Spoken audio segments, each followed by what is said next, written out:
Tale Titans, big stories. Zero fluff. Subscribe for epic tales, fast, fierce every week. Copyright disclaimer under Section 107 of the Copyright Act 1976. Allowance is made for fair use for purposes such as criticism, comment, news reporting, scholarship, and research. Fair use is a use permitted by copyright statute that might otherwise be infringing. Non-profit, educational, or personal use tips the balance in favor of fair use. வணக்கம் நண்பா. முன்னாடி எபிசோடில் நம்ம என்ன பார்த்தோம்னா, ஹாத்திம் எப்படி மல்லிகா விசரன் நடிச்சிட்டு இருந்த சென்னா கிட்ட இருந்து ஐஸ்வர்யாவை காப்பாற்றி அந்த கண்ணாடி உலகத்தை திரும்ப ஐஸ்வர்யாவுக்கே கொடுத்தோன்றதையும், தன்னோட முதல் கேள்விக்கான பதிலை கண்டுபிடிச்சி சுராஜை எப்படி காப்பாற்றணுன்றதை பார்த்தோம். இப்போ ஹாத்திம் தன்னோட இரண்டாவது கேள்விக்கான பயணத்தை ஆரம்பிச்சிருக்காரு. இந்த பக்கம் ஜாஸ்மின் நாட்டை காட்டுறாங்க. அப்போ ஜாஸ்மின் நாட்டில் ஹாத்திமோட அப்பா அம்மா வந்திருக்காங்க. ஹாத்திமோட அப்பா அம்மா வந்து இந்த மாதிரி எங்கள் மகனை பிரிஞ்சு நாங்கள் ரொம்ப வேதனையில் இருக்கோம், அவன் இல்லாமல் நாங்கள் ரொம்ப கஷ்டப்படுறோம் அப்படின்றது ஜாஸ்மினோட அப்பா கிட்ட சொல்லி கஷ்டப்படுறாரு. இந்த பக்கம் ஜாஸ்மினோட அம்மா அப்பா ரெண்டு பேருமே வந்து ஹாத்திமோட அப்பா அம்மாவுக்கு ஆறுதலாக சொல்கிறாங்க, கவலைப்படுறது எல்லா பேரும் தான் நடக்குது. ஆனால் இருந்தாலும் ஹாத்திமோட அம்மாவால் ஏற்றுக்க முடியல. எங்கள் மகனை பிரிஞ்சு நாங்கள் இவனால இருந்ததே இல்லை, ஏமன் நாட்டோட ஒரே இளவரசன் ஹாத்திம் தான், அவனை பிரிஞ்சு நாங்கள் எப்படி இருக்கிறது அப்படின்னு சொல்லும்போது ஜாஸ்மினும் கொஞ்சம் ஃபீல் பண்ணுறா. உடனே ஹாத்திமோட அம்மா ரொம்ப அழுகிறாங்க, என் மகனை பிரிஞ்சு நான் இந்த கஷ்டத்தை என்னால் தாங்கிக்கவே முடியாது அப்படின்னு சொல்லி அழுதுகிட்டே இருக்காங்க. இந்த பக்கம் இவங்க ரொம்ப அழுத பார்த்த ஜாஸ்மினோட அப்பா ஹாத்திமோட அம்மாவை கொஞ்சம் நேரம் சமாதானப்படுத்தணும்னு சொல்லிட்டு அவர் ஒரு வழி சொல்கிறாரு. நீங்கள் கவலைப்பட வேணாம், நான் இப்போவே ஹாத்திமை என்னோட மந்திர சக்தி மூலமாக இங்கே அழைச்சி வரேன், அப்போ நீங்கள் ஹாத்திமை பார்த்து கொஞ்சம் பேசுங்க, நீங்கள் பேசுனா ஆறுதலாக இருப்பீங்க நான் நினைக்கிறேன், நீங்கள் ஒன்றும் கவலைப்பட வேணாம், கொஞ்சம் வெயிட் பண்ணுங்க அப்படின்னு சொல்லி ஜாஸ்மினோட அப்பா தன்னோட மந்திர சக்தி மூலமாக ஹாத்திமை இங்கே கொண்டு வராரு. அப்போ ஹாத்திமை பார்த்து ஹாத்திமோட அம்மா ஹாத்திமே ரொம்ப அழகாங்க. ஜாஸ்மின் சந்தோஷப்படுறா. ஜாஸ்மினோட அப்பாவும் வா ஹாத்திம் எப்படி இருக்கு அப்படின்னு கேட்குறாரு.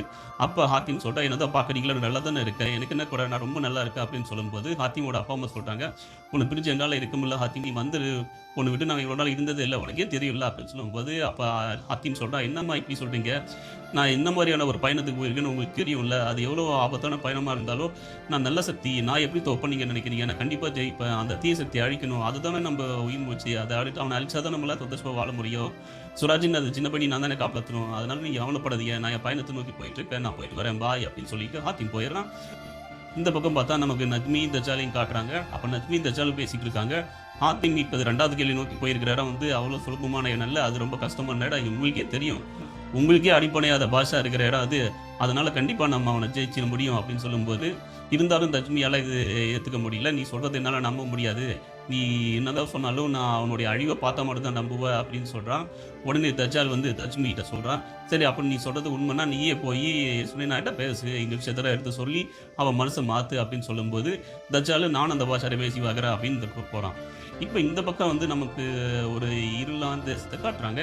அந்த பார்த்தீங்கன்னா காடு நடுவில் அமைதியாக இருக்குது, ஆனால் அங்கே நிறைய இழிவு கொடுத்தவங்க விட்டுருப்பாங்க. இந்த அமைதியான காட்டில் இந்த இருட்டில் நம்ம நடந்து வந்துட்டு இருக்கோமே அப்படின்னு ஹாத்திம் ஓப்போ சொல்லிட்டு இருக்கா. ஏன் உனக்கு பயமாக இருக்கா, இங்கே நிறைய பேய்லாம் இருக்குன்னு பயப்படியா அப்படின்னு சொல்லும்போது, ஆமாம் ஹாத்திம் ரொம்ப பயமாக இருக்குன்னு சொல்லும்போது தவறுக்கு எலும்பு கூட தள்ளி கீழே வந்துடுறா. பார்த்தா கூண்டில் மேலே கீழே எல்லா இடத்துலையும் சுற்றி எலும்பு கூட இருக்குது. இதை பார்த்தோன்னே ஹாத்திமுக்கு கொஞ்சம் அதிர்ச்சியாக தான் இருக்குது. இவங்க இப்போ நானும் ஒன்று மாதிரி தானே பார்த்துட்டு இருக்கேன், இரு நம்ம எவ்வளோ பெரிய சவாலாக இருந்தாலும் சமாளிச்சிடலாம், நீ கவலைப்படாத, நம்ம கூட இருக்கான்னு சொல்லிட்டே இருக்கும்போது அவங்களையும் ஒரு கூட்டப்பட்டு மூடிடுறாங்க. ஹாத்திமோட வாழை வெளியே விழுந்துருது. இதனால் என்ன பண்ணுறதுன்னு தெரியாமல் ஹாத்திமும் ஒவ்வொரு ஓகே நின்றுட்டு இருக்காங்க. அப்போ ஹாத்திம் ஒவ்வொரு சொல்கிறா, நம்ம மாட்டிக்கிட்டோம், நம்ம என்ன பண்ணுறது, எப்படி தப்பிக்கிறது அப்படின்னு கேட்குறா. இந்த பக்கம் நமக்கு நன்மை தேசமானதுக்கு அப்புறம் காட்டுறாங்க. இங்கே சுமைனா தன்னோட தம்பி சுராஜுக்கு ராக்கி கட்டி அந்த சந்தோஷத்தை வெளிப்படுத்திட்டு இருக்கா. அப்போ சுராஜ் சொல்கிறான், நீ ஒன்றும் கவலைப்படாதக்கா, நம்ம கண்டிப்பாக இதெல்லாம் சமாளித்து வெளியே வந்துடலாம், நீ எதுக்கும் கவலைப்படாத அப்படின்னு சொல்லும்போது, அந்த தச்சலை நான் கண்டிப்பாக அழிப்பேன், அவனை அழிச்சாது நான் அவனை காப்பாற்றுவேன் அப்படின்னு சொல்லும்போது சொன்னா சொல்கிறான், நீ எதுக்கும் கவலைப்படாத, நீ ரொம்ப நல்ல பையன், நான் உன்னை நம்புகிறேன் அப்படின்னு சொல்லும்போது, இந்த பக்கம் சுராஜோட அப்பா அம்மாவும் சொல்கிறாங்க, எங்கள் நாட்டு இளவரசன், நீ ஒன்று நம்பாமல் யாரை நம்ப போகிறோம், நீ கண்டிப்பாக செய்வேன், எங்களுக்கு நம்பிக்கை இருக்குது அப்படின்னு சொல்லிட்டு இருக்கான். இந்த பக்கம் பார்த்தா நஜ்மி ஓடியாந்துடலாம். நஜ்மி வந்து சுலைனாவை பிரைன் வாஷ் பண்ண ஆரம்பிச்சிடலாம். இப்போ ஹாத்திம் போயிருக்கிற இடத்த பற்றி உனக்கு ஒன்றுமே தெரியாது, ஏன்னா அது ரொம்ப மோசமான இடம், அங்கே இருக்கிற பாஷா எங்களுக்கே அடி பண்ணிய மாட்டான், அவன் இடத்துக்கு போன ஹாத்திம் உயிரோட வருவன்றதுல சாத்தியமே இல்லை. முதல் கேள்விக்கு வேணால் சுலபமாக ஹாத்திமால பதில் கண்டுபிடிச்சிக்க முடியும், ஆனால் ரெண்டாவது கேள்விக்கு அவ்வளோ சுலபமாக ஹாத்திமால பதில் கண்டுபிடிக்கவே முடியாது, நீ என்னதான் சொன்னாலும் நான் உன்னை நம்ப மாட்டேன் அப்படின்னு சொல்லி நான் சொல்கிறான். அப்போ நஜ்மி சொல்கிறான், நீ என்ன நம்ப வேணாம், ஆனால் இப்போ ஹாத்திம் போயிருக்கிற இடத்துக்கோ அந்த இடத்த பற்றின விஷயத்தை நீ கேள்விப்பட்டினா அப்போ உனக்கே தெரியும் அவன் எவ்வளோ மோசமான இடத்துல போய் மாட்டிக்கிட்டான் அப்படின்னு சொல்லும்போது சுனைனா சொல்கிறா, நீ என்ன வேணா சொல்லு, நீ சொல்கிறத நம்பிலாம் நான் அந்த திட்டத்துக்கு எடுத்து நிற்க மாட்டேன், நான் என்றைக்குமே இளவரச விஷாலை மட்டும்தான் கல்யாணம் பண்ணுவேன், என் தம்பி பொண்ணுமாடி பண்ணுறதுல எனக்கு 100% நம்பிக்கை இருக்குது, நீ ஒன்று இங்கே எங்களுக்கு சொல்ல வேணாம், நாங்கள் ஒன்று நம்பவும் மாட்டோம், அந்த தச்சாலையும் நம்ப மாட்டோம், நான் ஹாத்திமை தான் நம்புவேன், ஹாத்திம் சொல்கிறது தான் நம்புவேன், ஹாத்திம் கண்டிப்பாக இதுக்கான விடையை கண்டுபிடிச்சி என் தம்பியை குணப்படுத்துவார் அப்படின்னு சொன்னார். அப்போ நஜ்மி சொல்கிறான், உனக்கு பாஷாவை பற்றி ஒன்றும் தெரியாது, இரு நான் அவனை பற்றி சொல்கிறேன், அப்புறம் நீ சொல்லு அவன் உன்னால் காப்பாற்ற முடியுமா முடியாதா அப்படின்னு சொல்லிட்டு நஜ்மி பாஷாவை பற்றி எல்லாத்தையும் சொல்ல ஆரம்பிக்கிறான். பாஷான்றவ பகல் ஃபுல்லாக தூங்குவான், நைட்டில் மட்டும்தான் முடிச்சிருப்பான். அப்படி ஒரு சாபத்தார அவன் பாதிக்கப்பட்டிருக்கான். அவன் நைட்டில் ரொம்ப ஆக்டிவாகவும் ரொம்ப சக்தி வாய்ந்தவராகவும் இருப்பான். அவன்கிட்ட தப்பிக்கிறது அவனும் ஈஸி இல்லை அப்படின்றத நஜ்மி இங்கே சொல்லிட்டு இருப்பான். இந்த பக்கம் நமக்கு பாஷாவை காட்டுறாங்க. அதே மாதிரி பாஷா நைட்டு கண் முழிக்கிறான், பகல் ஃபுல்லாக தூங்கிட்டு இருக்கான். கண் முழிச்ச பாஷா நேராக அவனுடைய அரசபைக்கு போய் சிம்மான சனத்தில் உட்காந்துக்கிறான். அங்கே இருக்கிற அவனுடைய அதிகாரிகள் எல்லாம் பாஷா வாழ்கன்னு இருக்காங்க. அப்போ பாஷாவோட தளபதி பாஷாட்ட மண்டி போட்டு இந்த மாதிரி அந்த பையனை கண்டுபிடிச்சிங்களா, சாபம் போயிடுமா அப்படின்னு பாஷா கேட்குறான். அதுக்கு அந்த தளபதி இல்லை, நாங்கள் என்ன கண்டுபிடிக்கல, எங்களை மன்னிச்சிடுங்க அப்படின்னு சொல்லும்போது பாஷா அவனை ரொம்ப திக்கிறான். இன்னும் எத்தனை நாள் தான் எடுத்துப்பியா, நான் இப்படியே தான் எத்தனை நாள் இருக்குது அப்படின்னு சொல்லும்போது அப்போ அந்த தளபதி சொல்கிறேன், நீங்கள் ஒன்றும் கவலைப்பட வேணாம், உங்கள் அண்ணன் பொண்ணு ஒரு விஷயத்தை கண்டுபிடிச்சிருக்காங்க. அவங்க என்ன சொல்கிறாங்கன்னா, ஒரு கூண்டு இருக்கவாகவும் அந்த கூண்டில் 2 பேர் மாட்டிட்டு இருக்கதாகவும் நம்ம அந்த காட்டுக்கு போனால் அவங்கள பற்றி தெரிஞ்சுக்கலாம் அப்படின்னு சொல்கிறாங்க. உடனே அவள் கனவுல வரதுல உண்மையாக தானே இருக்கும், அவள் சொல்கிறான்னா அவள் கண்டிப்பாக உண்மையாக தான் இருக்கும், வாங்க போகலாம் அப்படின்னு பாஷா அவள் சொல்கிறான். இந்த பக்கம் அண்ணன் பொண்ணு காட்டுறாங்க, அவள் கனவுல எல்லாம் வந்துட்டு இருக்கு. ஒரு சில விஷயங்கள் வந்து போயிட்டு இருக்கு. அது எல்லாத்தையும் பாஷா கிட்ட சொல்கிறான். நான் எவ்வளோ பண்ண முடியும் யோசிச்சாலும் எனக்கு அந்த கூண்டில் வேறு எலும்பு கூடு, அப்புறம் அங்கே இருக்கிற 2 பேர் மட்டும் தான் தெரியுறாங்க. நம்ம அந்த இடத்துக்கு போய் பார்த்தா மட்டும்தான் நம்மளால என்னன்றது எல்லாம் சொல்ல முடியும் அப்படின்னு பாஷாவோட அண்ணன் பொண்ணு எல்லாத்தையும் பாஷா கிட்ட சொல்லிட்டு இருந்தான். இதை யோசிச்சு பாஷா, சரி நீ சொல்கிற மாதிரியே நம்ம செய்வோம், இதுக்கான ஒரு விடையை நம்ம கண்டுபிடிச்சா மட்டும்தான் இந்த சாப்பிட்டு என்னால் போக முடியும், அதனால் நீ சொல்கிறது அந்த தேசம் எங்கே இருக்குன்னு சொல்லி நாங்கள் போகலாம் அப்படின்னு சொல்லுவோம். அதை தலை போய் சொல்கிறா, எனக்கு தெரியும் இது இங்கே பக்கத்தில் தான் இருக்குது, வாங்க நம்ம போகலாம் அப்படின்னு சொல்லும்போது பாஷாவும் யோசிக்கிறான். சரி வேறு வழி இல்லை, எப்படியாவது போய் நம்ம அந்த சாபத்தை நமக்கு நீக்கணும்னா நம்ம இந்த இடத்துக்கு போய் தான் ஆகணும், சரி வாங்க போகலாம் அப்படின்னு சொல்லும்போது பாஷாவோட அடியாருங்க பாஷா எல்லாம் சேர்ந்துக்கிட்டு வாங்க அங்கேயே போகலாம் அப்படின்னு ஒரு முடிவு எடுக்கிறாங்க.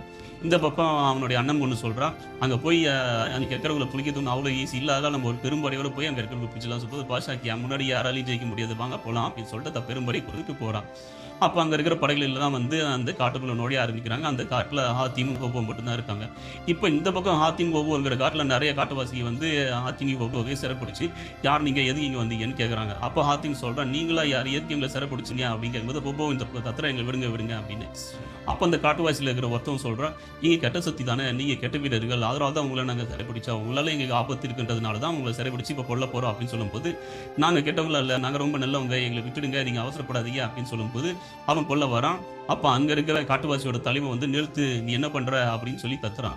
பார்த்தா எல்லாரும் வழி பெறுறாங்க. அப்போ அந்த தலைமை வந்தவொடனே, தலைவரே இவன் நம்மளை எதிரி, அதனால தான் நான் கொல்ல வந்தேன் அப்படின்னு சொல்லும்போது, யாரை பார்த்தாலும் எதிரின்னு சொல்லுவியா, அவனை பார்த்தாலே தெரியலையா, அவன் ஒரு நல்ல சக்தி, அவன்கிட்ட இருக்கிற நல்ல சக்தியை பார்த்தாலே தெரியுது, அதனால் அவனை கொடுத்து விடுங்க அப்படின்னு சொல்லும்போது, இல்லை தலைவரே அப்படி எதுக்கு இவங்க இங்கே வந்தாங்க இந்த நைட்டில் அப்படின்னு கேட்குறான்.